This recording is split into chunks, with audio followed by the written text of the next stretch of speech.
প্রথমেই নজর রাখবো আজকের 40টি তাজা সংবাদে। শুরুতেই শিরোনাম। 3টি নথি থাকলেই আবেদন পাকা বাড়ির জন্য। 31 আগস্টের মধ্যে আবাস প্লাসের সুযোগ নেওয়ার আহ্বান প্রশাসনের। আয়ুষ্মান ভারত প্রকল্পের সুবিধা পেতে কত হতে হবে পারিবারিক আয়? 99% মানুষই সঠিকটা জানেন না। মাসে লক্ষ লক্ষ টাকার ফল, দুধ লাগতো দিনে 40 লিটার। টুলুর খাদ্যাভ্যাস নিয়ে জোর চর্চা। সবে তো 100 দিন, একটু সময় দিন। ডিএম অফিসের বৈঠক ফেলে রেখে অন্নপূর্ণা বঞ্চিতদের শান্ত করলেন অগ্নিমিত্রা। গায়ে গেরুয়া উত্তরীয়, বিধানসভায় কুণালের অচেনা অবতার। কয়েক মিনিটের জল্পনায় জবনিকা টানলেন ঘোষবাবু নিজেই। মুখে জাল বাঁধলেও জঞ্জালে মুখ দেয় কিছু প্রাণী। আরাবুলের দলত্যাগ নিয়ে নজিরবিহীন তোপ নৌসাদের। বেছে বেছে অযোগ্যদের টাকা দিচ্ছে ওরা। অন্নপূর্ণা অসন্তোষে তৃণমূলকে দায়ী করলেন অগ্নিমিত্রা। সেবাশ্রয় নিয়ে সাময়িক স্বস্তি অভিষেক বন্দ্যোপাধ্যায়ের। 3টি মামলায় অন্তর্বর্তী রক্ষা কবচ হাইকোর্টের। রাতে আচমকা পূর্ব বর্ধমানের স্বাস্থ্যকেন্দ্রের স্বাস্থ্যমন্ত্রী। ঘেঁটে দেখলেন ওষুধের স্টক। সুজিত বসুর জামিন মামলায় বড় মোড়। বিচারপতির পর্যবেক্ষণ নিয়ে তদন্তের দাবি আইনজীবীর। সিসিটিভির সংরক্ষণের আর্জি। অন ডিউটি দেখাতে হবে। জনগণনার কাজে যুক্ত শিক্ষকদের নিয়ে নির্দেশ হাইকোর্টের। পড়াশোনা সচল রাখার জোর। 100 দিনে 43% কাজ শেষ করেছেন শুভেন্দু, বললেন অমিত শাহ।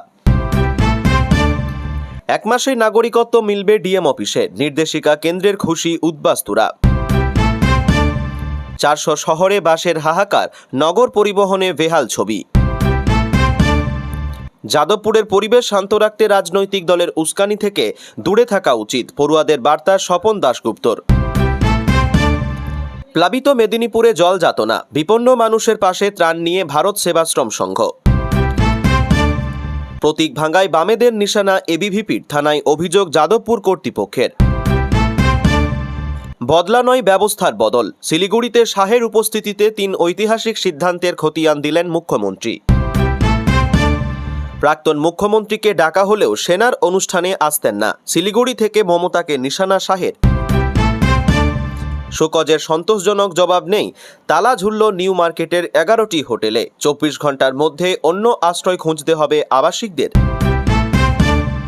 পরীক্ষার মুখে অ্যাডমিট কার্ড নিয়ে অনিশ্চয়তা। 21 সেপ্টেম্বর শুরু উচ্চ মাধ্যমিকে 3য় সেমিস্টার। আবেদন না শুনেই পরোয়ানা। কৃষ্ণনগর আদালতের নির্দেশ নিয়ে হাইকোর্টে মহুয়া মৈত্র। যাদবপুরে ভেঙে যাওয়া প্রতীক সংস্কার। তাণ্ডবে 24 ঘন্টার মধ্যেই জোড়া লাগলো 4 নম্বর গেটের ঐতিহ্য। চলবে সংস্কার, ফের বন্ধ বেলঘড়িয়া উড়ালপুল। ব্যাংকের বাইরে এবার নিয়মিত টহল দেবে পুলিশ। নয়া নির্দেশিকা জারি লালবাজারের। ইমরান সুস্থই, কয়েক ঘন্টার মধ্যেই ছেড়ে দিল হাসপাতাল। ফের জেলবন্দি পাক প্রাক্তন প্রধানমন্ত্রী। আমাদের চাইনিজ কেন বলেন? অরুণাচলে টিঙ্কলের গর্বিত ইন্ডিয়ান, বার্তা গোটা ভারতকে। মেলেনি অন্নপূর্ণা টাকা। রেল অবরোধ বিরাটিতে। আধা ঘন্টা ট্রেন বন্ধে ভোগান্তি যাত্রীদের। বন্দে ভারতের খাবারে আধকাঁচা পরোটা। সোশ্যাল মিডিয়ায় ভিডিও দেখে ক্যাটারিং সংস্থাকে 2 লক্ষ জরিমানা রেলের। ইথানলের ধাক্কায় বাড়ছে চিনির দাম। বাজার নিয়ন্ত্রণে বড়সড় সিদ্ধান্ত কেন্দ্রের। নিয়োগ পরীক্ষা বাতিলের সিদ্ধান্তে স্থগিতাদেশ হাইকোর্টের। হেমন্ত সরকারকে প্রতারক বলল আন্দোলনকারীরা। সংরক্ষণ হটাও। আরসোলার পর এবার নয়া দাবিতে যন্তর মন্তরে জমছে ভিড়, সতর্ক প্রশাসন। তেলেঙ্গানার কংগ্রেস মুখ্যমন্ত্রী রেবন্ত রেড্ডিকে আমেরিকায় যাওয়ার অনুমতি দিল না মোদী সরকার, কারণ অজ্ঞাত। ব্রডব্যান্ডের গণ্ডি পেরিয়ে এআই স্মার্ট গ্লাস। জিওর 10 বছরের ডিজিটাল বিপ্লবেই তৈরি হলো নতুন প্রযুক্তির ভিত। বাড়ছে আরএসএসে যোগদানের উৎসাহ। জেনজির মন বুঝতে সংঘ বার্তা বিজেপিকে।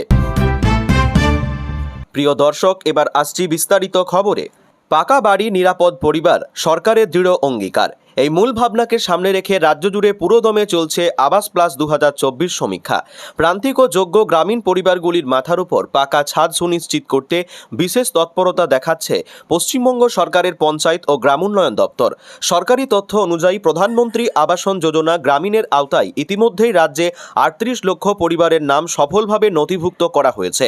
প্রশাসনের তরফে জানানো হয়েছে, যেসব যোগ্য পরিবার এখনও আবেদন করতে পারেননি তাদের জন্য আগামী 31 আগস্ট 2026 পর্যন্ত সময়সীমা নির্ধারণ করা হয়েছে। আবেদন প্রক্রিয়াকে আরও আধুনিক ও স্বচ্ছ করতে ডিজিটাল মাধ্যমের সাহায্য নেওয়া হচ্ছে। সাধারণ নাগরিকেরা নিজেদের অ্যান্ড্রয়েড স্মার্টফোনে দুটি নির্দিষ্ট অ্যাপ ইনস্টল করে এই প্রক্রিয়া সম্পন্ন করতে পারবেন: আবাস প্লাস 2024 এবং আধার ফেস আরডি। প্রয়োজনীয় কাগজপত্র আবেদন করার ক্ষেত্রে মূলত 3টি নথি কাছে রাখা আবশ্যক করা হয়েছে: আধার কার্ড, 100 দিনের কাজে জব কার্ড, আবেদনকারীর ব্যাংক অ্যাকাউন্টের বিশদ বিবরণ। সহায়তা ও যোগাযোগ: আবেদন সম্পর্কিত যে কোনো সমস্যা বা অতিরিক্ত তথ্যের জন্য নিকটবর্তী গ্রাম পঞ্চায়েত কার্যালয় অথবা ব্লক উন্নয়ন আধিকারিকের কার্যালয়ে যোগাযোগের পরামর্শ দেওয়া হয়েছে। এছাড়াও সহায়তার জন্য চালু রয়েছে দুটি হেল্পলাইন নম্বর: 8282082820 এবং 1800889141। পুরো প্রক্রিয়া সম্পর্কে বিস্তারিত জানতে রাজ্য সরকারের পঞ্চায়েত দপ্তরের নিজস্ব ওয়েবসাইট prd.wb.gov.in এর নজর রাখার নির্দেশ দেওয়া হয়েছে। গত 2.5 মাস ধরে রাজ্যের গ্রাম ও প্রত্যন্ত এলাকাগুলিতে আবাস প্লাসের সমীক্ষার কাজ চলছে। তবে এখনও কোনো যোগ্য পরিবারের সমীক্ষা না হয়ে থাকলে দ্রুত প্রশাসনের নজরে বিষয়টি আনার আবেদন জানান রাজ্যের পঞ্চায়েত মন্ত্রী দিলীপ ঘোষ। তার ইমেল আইডিতে নিজেদের নাম, গ্রামের নাম, গ্রাম পঞ্চায়েত, ব্লকের নাম এবং মোবাইল নম্বর পাঠানোর কথাও বলেন তিনি। গত 1 মাস ধরে বিধায়ক, গ্রাম পঞ্চায়েতের প্রধান এবং অন্যান্য জনপ্রতিনিধিদের সঙ্গে যোগাযোগ করে যোগ্য কোনো পরিবার যাতে সমীক্ষার বাইরে না থাকে তা নিশ্চিত করার চেষ্টা করা হয়েছে বলেও জানান তিনি। বিজেপি ক্ষমতায় আসার পরেই একাধিক জনকল্যাণমুখী প্রকল্প সাধারণ মানুষের কাছে পৌঁছে দিতে বিশেষ জোর দিয়েছে। নির্বাচনের পূর্বে দেওয়া প্রতিশ্রুতি মতো রাজ্যে এসেছে আয়ুষ্মান ভারত প্রধানমন্ত্রী জন আরোগ্য যোজনা তথা আয়ুষ্মান ভারত যোজনা। চলতি মাসে 16 আগস্ট থেকে বাংলায় আনুষ্ঠানিকভাবে আয়ুষ্মান ভারত প্রকল্পের পরিষেবা চালু হয়। কেন্দ্রের সুপারহিট প্রকল্পগুলির মধ্যে একটি হলো এই আয়ুষ্মান ভারত যোজনা, যার মাধ্যমে বছরে 5 লক্ষ টাকা পর্যন্ত বিনামূল্যে চিকিৎসা সুবিধা পেতে পারেন উপভোক্তা। রাজ্য তথা দেশের বিভিন্ন সরকারি ও বেসরকারি রেজিস্টার্ড হাসপাতালে গিয়ে চিকিৎসা করাতে পারেন কার্ড হোল্ডাররা। তবে অনেকেই জানেন না এই প্রকল্পের সুবিধা পেতে কত হতে হবে পারিবারিক আয়। আয়ুষ্মান ভারত স্বাস্থ্য বীমার ক্ষেত্রে যেসব পরিবারের বার্ষিক আয় 2.5 লক্ষ টাকার কম তারাই মূলত এই সুবিধার আওতায় আসবেন বলে জানা গিয়েছে। এই ক্যাশলেস প্রকল্পে হাসপাতালে ভর্তি থেকে অপারেশন চিকিৎসার সময় কার্ড হোল্ডারদের কোনো টাকা খরচ করতে হয় না। বছরে সর্বোচ্চ 5 লক্ষ টাকা পর্যন্ত সম্পূর্ণ নিখরচায় চিকিৎসার সুবিধা পাবেন কার্ডধারীরা। পরিসংখ্যান বলছে বাংলা সহ গোটা দেশের প্রায় 36,000 সরকারি ও বেসরকারি হাসপাতাল এই প্রকল্পের আওতাভুক্ত রয়েছে। সুতরাং দেশের যে কোনো প্রান্তে গিয়ে এই সুবিধা নেওয়া যাবে। জানিয়ে রাখি, আয়ুষ্মান ভারত প্রকল্পের সুবিধা পেতে পারেন রাজ্যের প্রায় 1.5 কোটি পরিবার। কেন্দ্রীয় সরকার এই প্রকল্প রূপায়ণের জন্য প্রাথমিক খাতে 976 কোটি টাকা বরাদ্দ করেছে। পাথর সম্রাট টুলু মণ্ডলের বাড়ি যেন রাজপ্রাসাদ, গাড়ির সংখ্যা অবাক করা। শুধু তাই নয়, এবার সামনে এলো খাবারের বিলাসিতা নিয়ে চাঞ্চল্যকর তথ্য। শোনা যাচ্ছে মাসে নাকি 1.5 লক্ষ টাকার ফল কিনতেন টুলু। দিনে 40 লিটার দুধ আসত বাড়িতে। রাজকীয় খাবার দাবার নিয়ে চলছে জোর চর্চা। টুলুর ঘনিষ্ঠ বৃত্তের লোকজনের দাবি, দিনের বেশিরভাগ সময় কাজ নিয়ে ব্যস্ত থাকতেন পাথর সম্রাট। কাজের সূত্রে কখনো সোঁতসাল, কখনো মোহাম্মদবাজার, আবার কখনো সময় কলকাতা চিনার পার্কের বাড়িতে থাকতেন টুলু। তবে সুভাষপল্লীর বাড়ি ছিল তার অবসর যাপনের জায়গা। সেখানে মনমতো বাড়ি সাজিয়েছিলেন টুলু। জিম থেকে থিয়েটার তৈরি করেছিলেন পাথর সম্রাট। আসবাব হিসাবে ব্যবহার করতেন বিদেশি কাঠের খাট, বেলজিয়ান গ্লাসের আয়না। শোনা গিয়েছে নিয়মিত শরীরচর্চা করা টুলু স্বাস্থ্যকর খাবার দাবার খেতে পছন্দ করতেন। ফল এবং দুধ জাতীয় খাবার দাবার খেতেন। বাজার থেকে কেনা ছানা খেতে ভালোবাসতেন না। তাই নাকি দিনে কমপক্ষে 40 লিটার দুধ কিনতেন, তা দিয়েই তৈরি হতো ছানা। 5 জন রাঁধুনি রান্নাবান্না করতেন। আবার ফলও অত্যন্ত প্রিয় টুলু ও তার স্ত্রীর। মিয়াজাকি আম, চাইনা নাশপাতি, ফুজি ও কাশ্মীরি অ্যাপেল, দার্জিলিংয়ের কমলা লেবু পছন্দ করতেন টুলু। তার স্ত্রীর পছন্দের অ্যাভোকাডো এবং কিউয়ের মতো ফল। শোনা গিয়েছে সিউড়ির একটি প্রথম শ্রেণীর দোকান থেকে নাকি ফল কিনতেন টুলু। সকালে ওই ফল দোকানি ফলের ছবি এবং ভিডিও করে পাঠাতেন। হোয়াটসঅ্যাপে দেখে ফল পছন্দ করা হতো। পছন্দ হলে টুলু কোনো কর্মী গিয়ে ফল নিয়ে আসতেন। অনেক সময় ম্যানেজারদেরও ফল কিনতে পাঠানো হতো। কমপক্ষে 10 টাকার ফল কিনতেন তারা। মাসের শেষে 1.5 লক্ষ টাকার বিল মেটাতেন পাথর সম্রাট। যেমন নিজেরা খেতেন তেমন আবার উপহারেও টুলু ফল দিতে পছন্দ করতেন। জানা গিয়েছে জেলা প্রশাসনের নতুন আধিকারিককে কমপক্ষে 10,000 টাকার ফল উপহার দিতেন। এখনও টুলু কোথায় তা জানা নেই কারো। তবে আপাতত টুলুর খাদ্যাভ্যাসে যেন টক অব দ্য টাউন। রাজ্য সরকারের ঘোষিত মহিলাদের আর্থিক সহায়তা প্রকল্প অন্নপূর্ণা ঘিরে ক্ষোভ বেড়েই চলেছে। উত্তর থেকে দক্ষিণ রাজ্যের বিস্তীর্ণ এলাকার নানাবিধ অভিযোগ, ভাতার টাকা না মেলা এবং প্রক্রিয়াকরণে গাফিলতির অভিযোগে শুক্রবারও একাধিক জায়গায় পথ ও রেল অবরোধ এবং প্রতিবাদ করলেন বঞ্চিত মহিলারা। পশ্চিম মেদিনীপুরের পরিস্থিতি এমনই হয়ে ওঠে যে জেলা শাসকের বৈঠক ছেড়ে মহিলাদের মুখোমুখি হতে বাধ্য হন পুর ও নগর উন্নয়ন মন্ত্রী অগ্নিমিত্রা পাল। শুক্রবার পশ্চিম মেদিনীপুর জেলা শাসকের অফিসে একটি পূর্ব নির্ধারিত বৈঠকে যোগ দিতে যান মন্ত্রী অগ্নিমিত্রা পাল। দপ্তরে ঢোকার মুখেই এক প্রশ্নের মুখে পড়তে হয় তাকে। পরবর্তীতে মিটিং চলাকালীন আচমকাই জেলা শাসকের ভবনের নিচুতলায় ঢুকে পড়েন অন্নপূর্ণা যোজনার সুবিধা থেকে বঞ্চিত বহু মহিলা। তৈরি হয় চরম হইচই। পরিস্থিতি নিয়ন্ত্রণে আনতে দুপুর 2:30 নাগাদ প্রশাসনিক বৈঠক মুলতুবি রেখেই নিজেই নিচে নেমে আসেন মন্ত্রী। তার সঙ্গে ছিলেন জেলা শাসক বিজিন কৃষ্ণা এবং স্থানীয় বিধায়ক শঙ্কর গুছাইত। তাদের শান্ত করার চেষ্টা করেন মন্ত্রী। একটু সময় দিন, সবে তো সরকার 100 দিন পূর্ণ হলো। আপনারা আস্তে কথা বলুন, তবেই তো আপনাদের কথা শুনতে পাবো। আপনাদের সমস্যার সমাধান করতে চাই বলেই তো মিটিং ছেড়ে নেমে এলাম। মন্ত্রী জানতে চান যাচাইকরণের প্রক্রিয়াকরণ কেন নাম বাদ গেল তা খতিয়ে দেখা হচ্ছে।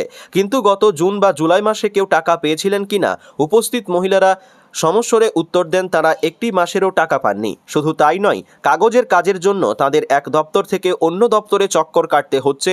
এসডিও অফিসে গেলে বলা হচ্ছে পুরসভায় যেতে, আর পুরসভায় গেলে ফেরত পাঠানো হচ্ছে এসডিও অফিসে। ভুক্তভোগীদের এই ভোগান্তির কথা শুনে মন্ত্রীর সঙ্গে সঙ্গে জেলা শাসককে একজন নোডাল অফিসার নিয়োগের নির্দেশ দেন। মহিলাদের আশ্বস্ত করে তিনি বলেন, আপনারা এসডিও এবং বিডিও অফিসে গিয়ে যাবতীয় তথ্য জমা দিন, সেখানে সব কাগজ নেওয়া হবে। আমি আপনাদের সমস্যার স্থায়ী সমাধানের জন্যই উদ্যোগী হয়েছি। মন্ত্রীর এই আশ্বাসের পর ধীরে ধীরে শান্ত হয় পরিস্থিতি। তারপরই এক এক করে জেলা শাসকের দপ্তর থেকে বেরিয়ে যান মহিলারা। গায়ে জড়ানো জমকালো গেরুয়া উত্তরীয়, আর সেই পোশাকেই বিধানসভায় অলিন্দে খোশ মেজাজে ঘুরে বেড়াচ্ছেন বেলেঘাটা তৃণমূল বিধায়ক কুণাল ঘোষ। ব্যাস, এই দৃশ্য দেখা মাত্রই বিধানসভা চত্বর জুড়ে চরচর করে চড়তে শুরু করলো জল্পনার পারদ। তবে কি জোড়াফুল ছেড়ে পদ্ম শিবিরে নাম লেখালেন মমতা বন্দ্যোপাধ্যায়ের সেনাপতি? কুণালের এই অচেনা অবতার দেখে চোখের পলক ফেলতে ভুলে গিয়েছিলেন উপস্থিত অন্যান্য বিধায়ক থেকে শুরু করে সাংবাদিকেরা। তবে নাটকীয় এই জল্পনার মেয়াদ স্থায়ী হলো মাত্র কয়েক মিনিট। আসল ঘটনা সামনে আসতেই ভুল ভাঙল সবার, আর রাজনীতির উত্তাপ এক মুহূর্তে বদলে গেল হালকা হাসির রসে। আসলে বিধানসভার অধ্যক্ষের সঙ্গে সৌজন্য সাক্ষাৎ করতে এসেছিলেন রাষ্ট্রীয় গোরক্ষা বাহিনীর একটি বিশেষ প্রতিনিধি দল। বিধানসভার করিডোরে হাঁটতে হাঁটতে আচমকাই কুণাল ঘোষের মুখোমুখি হয়ে যান তারা। তৃণমূলের এই দাপুটে বিধায়ককে দেখেই উৎসাহী সদস্যরা তাকে ছেঁকে ধরেন এবং শ্রদ্ধা জানাতে পরিয়ে দেন নিজেদের গেরুয়া রঙের উত্তরীয়। হাসি মুখে সেই উত্তরীয় গ্রহণ করে কুণাল পায়চারি করতে থাকেন বিধানসভা চত্বরে। ফলে এক ঝলক দেখেই চারিদিকে ছড়িয়ে পড়েছিল দলবদল এর রসালো জল্পনা। গোরক্ষকদের দেওয়া উসনিসে তৃণমূল বিধায়কের এই সংক্ষিপ্ত গেরুয়া পর্ব যে বিধানসভার গুরুগম্ভীর আবহে এক পশলা রোপাঞ্চ ও কৌতুক জগিয়ে গেল তা নিয়ে কোনো সন্দেহ নেই।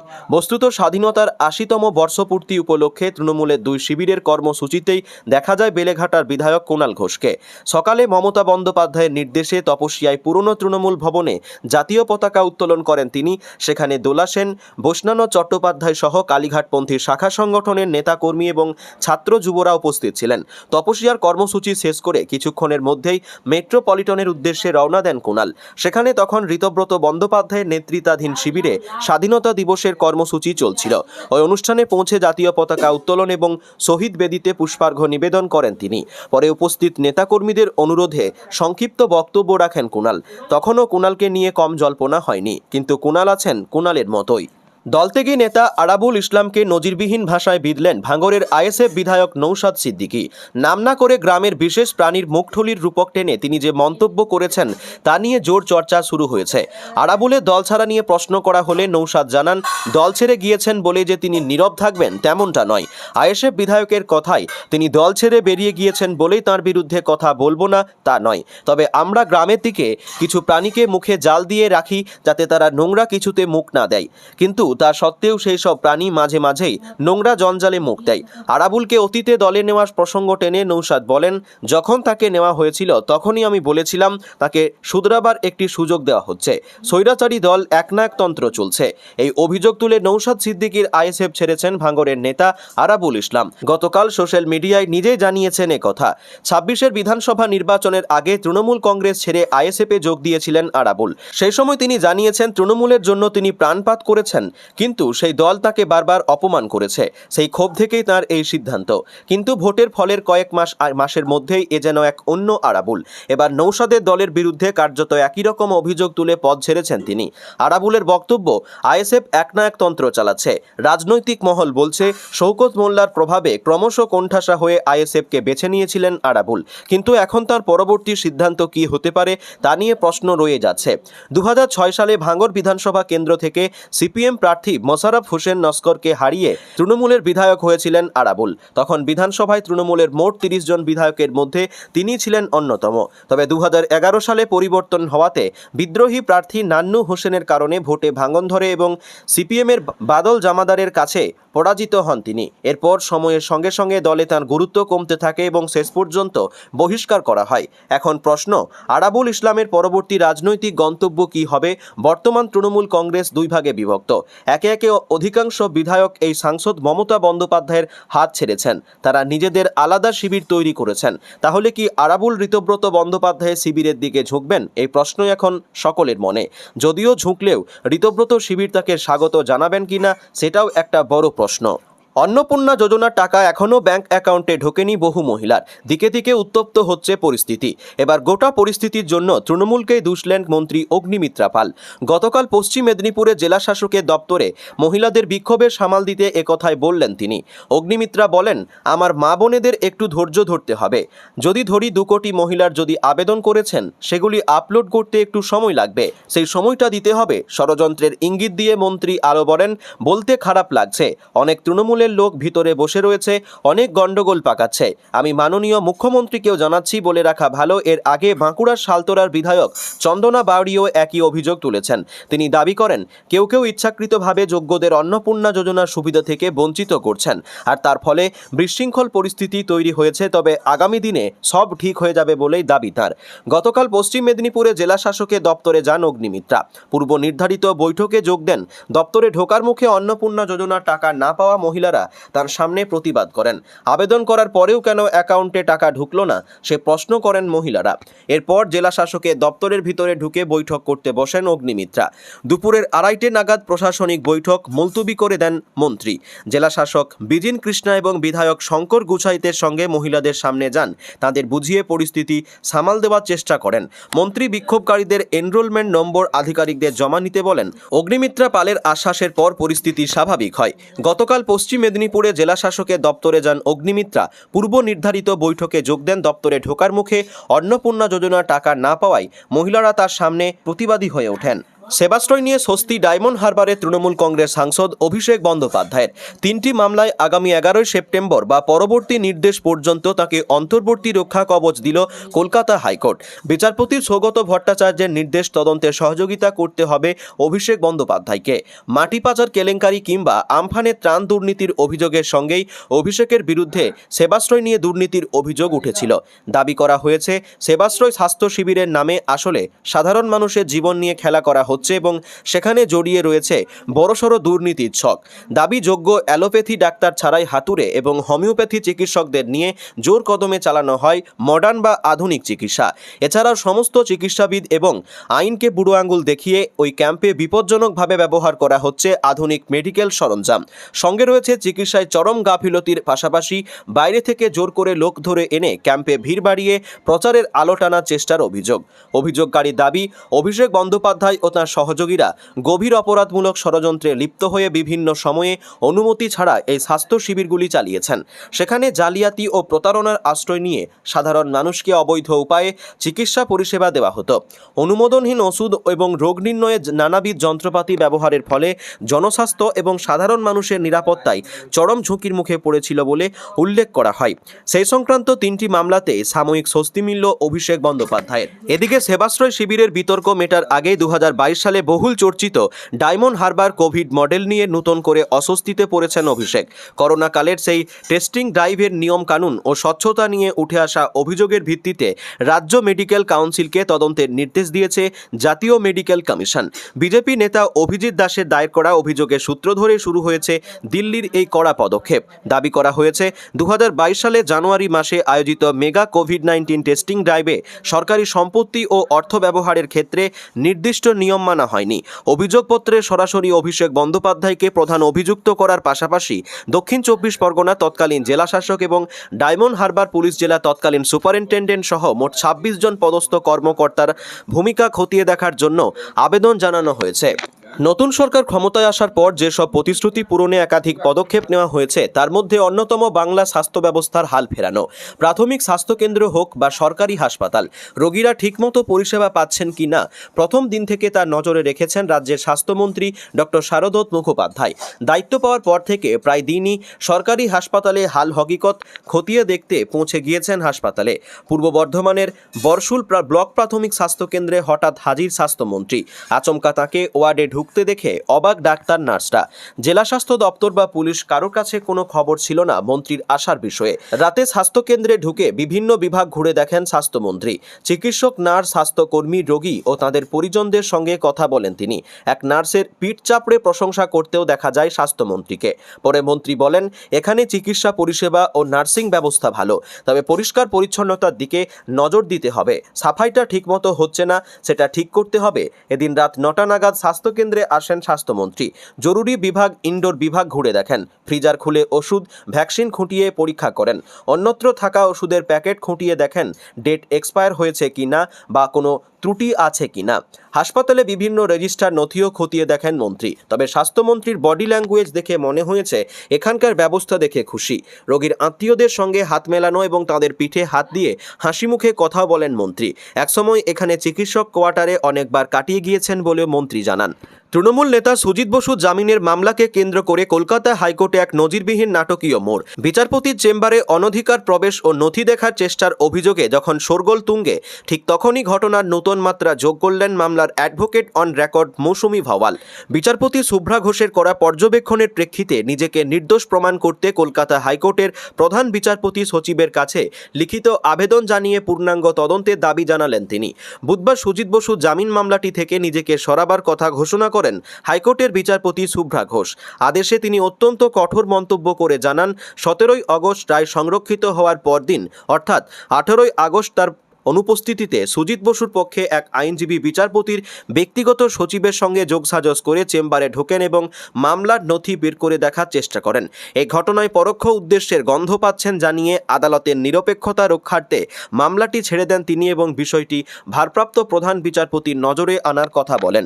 বিচারপতির এই আদেশের পরেই কলকাতা হাইকোর্টে ব্যাপক চাঞ্চল্য ছড়ায়। এরপরই 20 আগস্ট প্রধান বিচারপতি সচিবকে এক চিঠি পাঠান মামলার অ্যাডভোকেট অন রেকর্ড মৌসুমী ভাওয়াল। চিঠিতে তিনি স্পষ্ট জানান, আদালতের এই পর্যবেক্ষণ তার দীর্ঘ আইনি জীবনের উপর মারাত্মক নেতিবাচক প্রভাব ফেলতে পারে।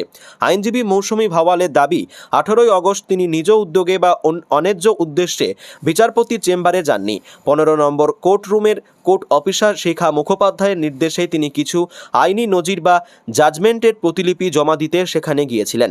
নিজের দাবির সপক্ষে একটি হলফনামাও চিঠির সঙ্গে জমা দিয়েছেন তিনি। চিঠিতে তিনি আর্জি জানিয়েছেন, অবিলম্বে একটি নিরপেক্ষ তদন্ত কমিটি গঠন করে সত্য উন্মোচন করা হোক, যাতে তিনি নিজেকে নির্দোষ প্রমাণ করার সুযোগ পান না। পাশাপাশি সেদিন ঠিক কী ঘটেছিল তা নিশ্চিত করতে এবং নিরপেক্ষ তথ্য প্রমাণের জন্য বিচারপতি শুভ্রা ঘোষের চেম্বারের সামনে ঘরে সিসিটিভি ফুটেজ অবিলম্বে সংরক্ষণ ও খতিয়ে দেখার আবেদনও জানিয়েছেন তিনি। সব মিলিয়ে সুজিত বসুর জামিন মামলা ঘিরে এবার বিচারপতি বনাম আইনজীবীদের টানাপোড়েন কলকাতা হাইকোর্টের আইনি অলিন্দে শোরগোল চরম সীমায় পৌঁছেছে। সিসিটিভি ফুটেজ খতিয়ে দেখেন প্রধান বিচারপতির দপ্তর থেকে কী পদক্ষেপ নেওয়া হয় এখন সেদিকেই নজর সকলের। জনগণনার কারণে কোনোভাবেই পঠন পাঠনের উপর প্রভাব ফেলা যাবে না। জনগণনার কাজে যুক্ত থাকা শিক্ষককে ওই কাজের সময় অন ডিউটি বলে গণ্য করতে হবে, এমনই নির্দেশ দিল কলকাতা হাইকোর্ট। বিচারপতি কৃষ্ণা রাও জানিয়েছেন, জনগণনার দায়িত্বে থাকা শিক্ষকের কাজ অন্য শিক্ষককে বুঝিয়ে দেবেন প্রধান শিক্ষক, যাতে পঠন পাঠন ব্যাঘাত না হয়। আর দায়িত্বপ্রাপ্ত শিক্ষককে তার কাজের দায়িত্ব সময়ে বুঝিয়ে দেবেন সেন্সাস ডিরেক্টর। সম্প্রতি জনগণনা সম্পর্কিত রাজ্যের একটি বিজ্ঞপ্তি ঘিরে বিতর্ক তৈরি হয়েছিল, তবে সেই সিদ্ধান্ত থেকে পিছু হাঁটে সরকার। স্কুল চলাকালীন বা স্বাভাবিক কর্মদিবসে সম্পন্ন করতে হবে জনগণনার কাজ।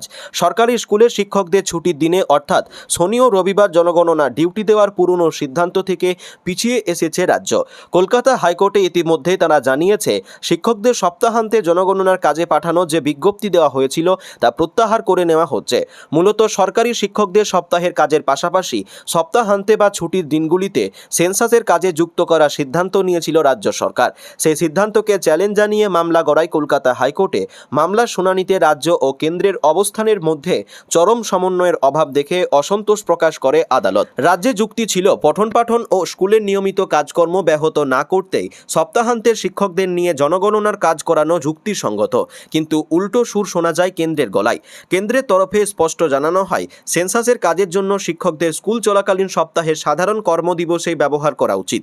রাজ্য ও কেন্দ্রীয় সংস্থার দুই বিপরীতধর্মী অবস্থানের কারণে আইনি ও প্রশাসনিক জটিলতা তৈরি হয়। এরপরই বিষয়টি নিয়ে আদালত হস্তক্ষেপ করলে আগের জারি করা নোটিশটি ফিরিয়ে দেওয়ার সিদ্ধান্ত জানায় প্রশাসন। বিকাশ ভবন থেকে প্রকাশ করা বিজ্ঞপ্তিতেও জানানো হয়েছে, ছাত্রছাত্রীদের পঠন পাঠনের স্বার্থ যাতে কোনোভাবেই ক্ষতিগ্রস্ত না হয় তা নিশ্চিত করে স্বরাষ্ট্র ও পার্বত্য বিষয়ক দপ্তরকে শিক্ষকদের জনগণনার কাজে ব্যবহারের আর্জি জানানো হয়েছে। ফলে গত ৩রা আগস্ট পর্যন্ত জারি করা নির্দেশিকাটি প্রত্যাহার করা হয়েছে। তবে এর অর্থ এই নয় যে শিক্ষকরা সেন্সাসের কাজ থেকে পুরোপুরি রেহাই পেলেন। শিক্ষকদের কিভাবে এবং কখন জনগণনার দায়িত্ব দেওয়া হবে তার নতুন সময়সূচি ও দিক নির্দেশ ঠিক করবে সেন্সাস বোর্ড।